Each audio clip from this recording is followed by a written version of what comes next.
Each day that passes me by in my adult years, I slowly realize that time is my biggest enemy. Whether it's going to school full-time or working full-time, I seemingly don't have enough time. Especially now with me making these videos, which in its own right feels like another full-time job with the amount of time I put into every single video. Or rather, a full-time internship. Cause the amount of money I make off this channel can't even pay for my McDonald's order. But I suppose that's just a part of growing up, accepting your position as a cog in the machine for the opportunity to, well, live. It's hard looking back on your childhood years or even your teenage years and realizing just how much free time you had. Like, dude, childhood? Summer was summer. You know what I mean? I didn't have to worry about no job, let alone a part-time one. Shout out to child labor laws. The only stress I had back then was trying to make the most of each day. Pack each day with the most amount of fun before school starts up again. And I'm talking about riding bikes with your friends, swimming, sleepovers, and of course, playing video games. It should come to the surprise of absolutely nobody that I love video games. If you could smell me through the screen, you would note that I had the distinct musk of a gamer. And I can't help it. I was born that way. My full name is Colin Gamer Haworth, which is why it's so disheartening that in recent years, I just don't have time to get immersed in video games the way I used to. Unlike film or television, mediums that have a set runtime, video games are very open-ended. Sure, there are rough estimates online and whatnot, but that time is going to depend on person to person given their skill set. And besides, video games are often built to be long. You drop $60 on a new game and you want to get your money's worth. And that's not even going into things like replay value or new game plus. The point being, as an adult, there's not enough time in the day to beat games like I used to. A game that would have taken me 1 week to beat as a child now takes me about 1 or 2 months to beat. It sucks. I really want 100% Super Mario 64 again, but I only have 2 hours before work. I can't do that in 2 hours. No one can. That's impossible. Right? Enter speedrunning.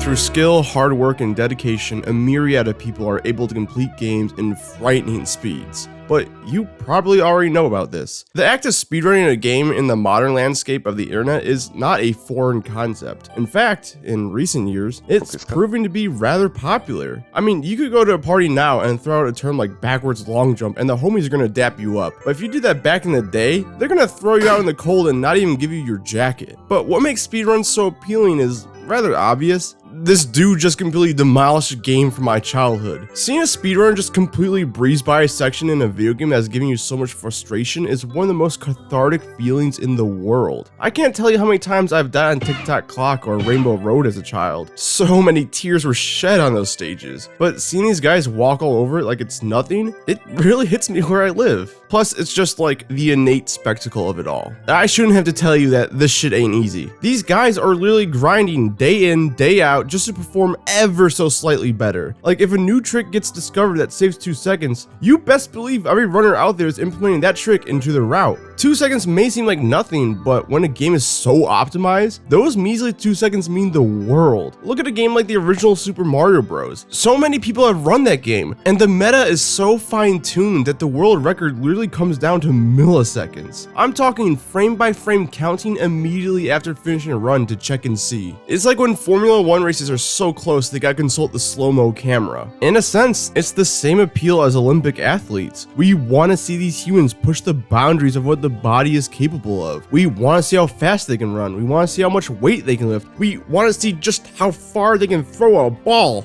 But ultimately, in the same vein, we want to see these gamers push the limits of these video games. So seeing a guy razzle and dazzle their way through one of your sacred childhood games is truly a sight to see. But a speedrun doesn't even have to be interesting solely based upon its nostalgia factor. Any video game you've played is great to watch a speedrun of, simply because you have some knowledge of how hard it is to do this and thus you appreciate it more. Hell, even games you've never played are great watches. I've never played Yoshi's Island, but that's one hell of a run because it's all gas, no brakes! So great, we established that speedruns are dope as hell and dope as hell to watch. So, why is it seemingly only mainstream now? Well, let me guide you through speedrunning's popularity on the internet throughout the years. The birth of the internet. Well, not like the actual start of the internet. That's a completely different subject matter. There's too much history there. Rather, okay, the birth of the modern internet. Actually, modern would mean like right now, and I'm definitely not trying to talk about the current internet landscape. Okay, AOL internet era, circa mid to late 90s. Basically, the internet was still very primitive yet accessible. And besides GeoCities and Angel Fire pages, chat rooms and message boards were very popular. And one of the hot topics commonly being discussed was video games. The internet as a whole has always been naturally video game centric since the start. One would assume the linking factor is that nerds love computers and nerds love video games, so boom, here's the reason why. And while that may be a factor, I think the actual main reason why so many people hopped on the internet to talk about video games is because of the lack of mainstream coverage. There's no television series centered around video games. Video games were seen as a children's hobby, if anything, a medium that people would eventually grow out of. Plus, it's like, if your friends were all about that Unreal tournament and you fancy yourself as a Phantasy Star Online kind of guy, then there's no one to really talk to about it. But that was the great thing about the internet. No matter how niche a genre or subset of video games were, there's always some message board, some dude in a chat room. There's now something to finally talk to. And that included speedrunning. And by no means am I saying speedrunning started in the late 90s. Pretty much since the Atari 2600, speedrunning was a thing. I'm just saying, in the late 90s is when people could finally talk amongst each other and a community was born. Now, these early days were rough. They didn't exactly have Elgato 4K capture cards. All they had was a VCR, a blank VHS, and a dial-up internet connection. But they still made it work. And these old videos are a great relic from the past. It demonstrates that the passion for speedrunning was there despite not really having an audience. I mean, it just goes to show that these runners are playing for their own satisfaction, pushing the limits of the game, but also pushing their own limits. So over the first couple of years, there's a gradual increase in popularity. Nothing insane, but then the internet got good? Dial-up was a thing in the past and internet speeds got dramatically faster. So fast, in fact, that now there are a ton of video sharing sites popping up. Even a little one called YouTube, which you might have heard of. There's not a day that passes by that I don't wish this site burns to the ground. But because of all this, speedrunning videos were easier to upload, and a couple of these speedruns would go kind of viral, thus putting more eyes onto the speedrunning community. Then, near the end of the 2000s and early 2010s, we got what I like to call primitive streaming, which is exactly what it sounds like. Jank-ass streams from sites before Twitch, like Hitbox, Ustream, and Justin TV. Actually, Justin TV was quite literally Twitch before Twitch. But streaming speedruns established two major things to help draw more people in. One, you actually got to see the failures of the speedrun. You got to see people reset, which is important. It reminds us that these people are just as human as the rest of us, and it truly shows how much hard work goes into it all. Before streaming, you only saw the best of the best, the cream of the crop. The world records or the personal bests, because who would upload themselves missing a Bowser throw that would have gotten them the world record? And two, there's now a human connection there. The speedrunner actually had a chance to talk, joke around, be angry, pop off with excitement. We are now just as invested with the game as we are with the person playing. And none of this is exemplified more than one yearly speedrunning event that emerged around the time of streaming. And this is where I personally got into speedrunning. I'm of course talking about awesome games done quick.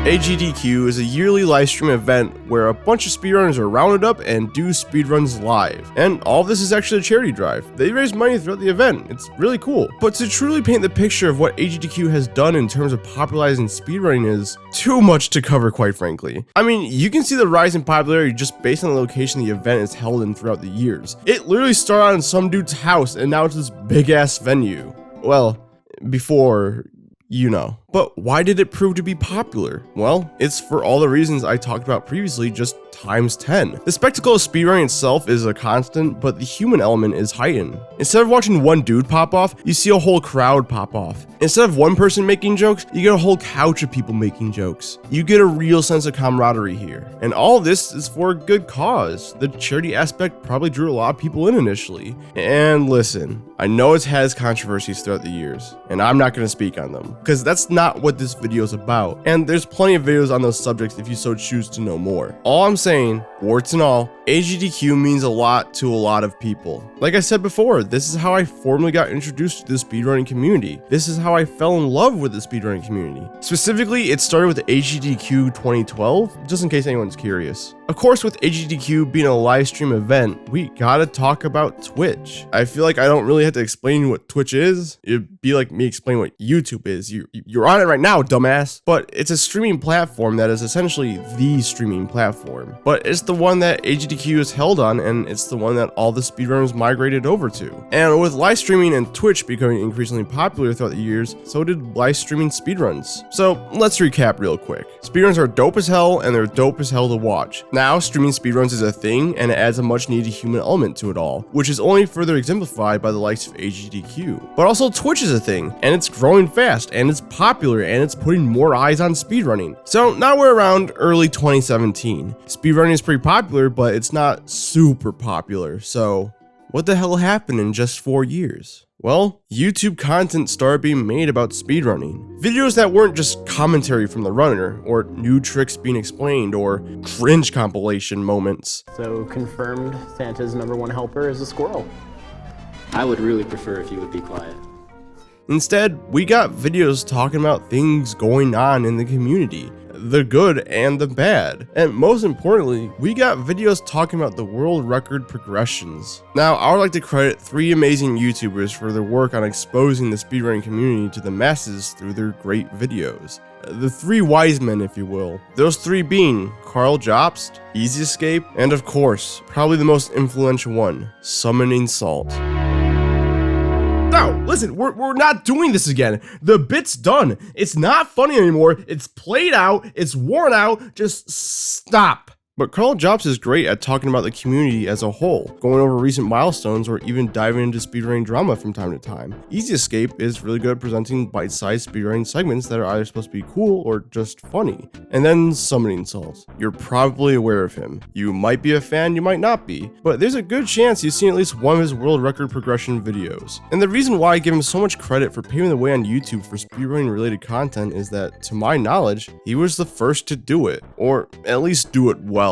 Now, the idea of a world record progression video, a video in which you go over a timeline of a specific game and talk about how the time was slowly lowered throughout the years, seems like a no-brainer idea. Like, shit, how did I not think of that? Well, you probably did have that idea, or at least something similar, but you had no clue if people would be interested in watching. But Summoning Salts took that risk and made people interested. Also, real quick, I called all 3 of these guys YouTubers, but the truth is, they all come from speedrunning origins, each running a different game, which I think is so cool that through and through the speedrunning community at every turn is responsible for their own popularity. And it wasn't just like some big name celebrity put a spotlight on them.